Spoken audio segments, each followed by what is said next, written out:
का प्रश्न है कि जितनी सेवा माता पिता बच्चों कर देते हैं, बच्चे बाद में उनकी सेवा इतनी क्यों नहीं कर पाते या करना नहीं चाहते। बहुत से ऐसे प्रश्न हमारे मन में आते हैं। देखिए, जब बच्चे का जन्म होता है तो माता पिता के मन में बहुत उल्लास होता है, बहुत विचार होते हैं, ये कराएंगे, ये बनाएंगे, ऐसा बनेगा, हमारे लिए ये करेगा। माता पिता की बहुत सी भावनाएं भी होती हैं। और आप ये जान लीजिए कि चाहे अगर पिता की जेब में 10 रुपए भी ना हो, लेकिन फिर भी वो आपके लिए वो 10 रुपए निकाल के दे देगा। माँ के पास चाहे कोई व्यवस्था ना हो, लेकिन वो आपके लिए व्यवस्था करके देती है। ये दोनों प्राणी वो हैं जो हमारे ईश्वर के बराबर हमारे जीवन में स्थान रखते हैं। देखिए, फिर भी ईश्वर के स्थान के बराबर होने के बाद भी जब वृद्धावस्था आती है तो हम उनको ईश्वर का स्थान नहीं दे पाते। हम अपने घरों में तो ईश्वर की खूब पूजा करते हैं, अर्चना करते हैं, खूब फूल माला, कहीं बासी फूल ना चढ़ जाए, कहीं धूप बत्ती पुरानी न चढ़ जाए, कपूर अच्छी क्वालिटी का हो, घी बढ़िया, उनका तो बहुत ध्यान रखते हैं। ईश्वर का तो हमारा बहुत ध्यान है, लेकिन जो हमारे माता पिता घर पे है, हम उनका उस प्रकार से ध्यान नहीं रखते।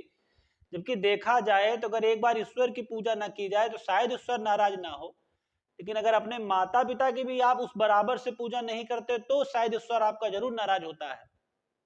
अब तो बड़े बड़े शहरों में नहीं कुछ कर पा रहे हैं उनकी सेवा इत्यादि, तो वो सीधे वृद्धाश्रम चला है, अब तो वृद्धाश्रम भेज देते हैं।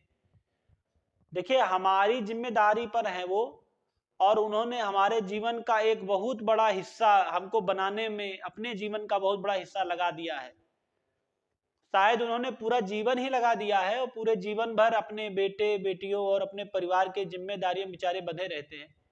कहीं जाना होता है तो बच्चों के बारे में सोचते हैं, कहीं खाना होता है तो बच्चों के बारे में सोचते हैं, उन्हें कुछ करना होता है तो बच्चों के बारे में सोचते हैं।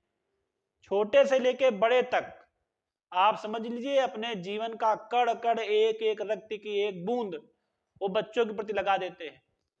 बच्चों की भी ये बहुत बड़ी जिम्मेदारी है कि जितना शरीर से संभव प्रयास हो सके और जितना हम ईश्वर के प्रति कर रहे हैं उसका अगर हम आधा भी अपने माता पिता को लगा देंगे तो आप 100% समझिए कि वो ईश्वर जो बैठा मंदिर में है वो आपको बहुत ही कार्यकुशल और मात्र पिता समझते हुए अगर आप पूजा भगवान की नहीं भी करते हैं तब भी वो मान के चलिए आपके प्रति बहुत ही दयावान रहेगा, करुणावान रहेगा।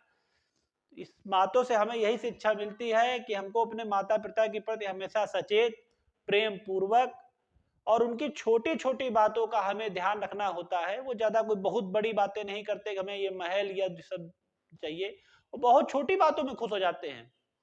तो हम बच्चों का धर्म है कि अपनी माता पिता के प्रति भी हम वही व्यवहार रखें जो उन्होंने अपने समय में हम जब बच्चे थे वो व्यवहार हमारे लिए रखा था।